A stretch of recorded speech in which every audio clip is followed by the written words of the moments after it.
ఈ మాత్రం సౌందర్యానికి ఇంత దాసులు అయిపోయాడు.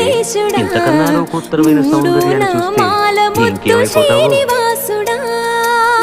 ఇంతకన్నా సౌందర్యం ఉండదు కాక ఉండదు. అరే ఇంతకు ఏం చేస్తావు అంటున్నా. అరే అనుకోవడానికి ఆస్కారమే లేదు అంటున్నా. అరే ఒకవేళ ఉంటే ఏం చేస్తావు అంటున్నా. ఇంతకన్నా ఆనందకరమైన, ఆద్యంత రహితమై అనంతమై నా హృదయమంతా నిండి నన్ను తనలో నింపుకునే సౌందర్యమే ఉంటే ఉండదయ్యా స్వామి. ఉంటే ఏం చేస్తావయ్యా?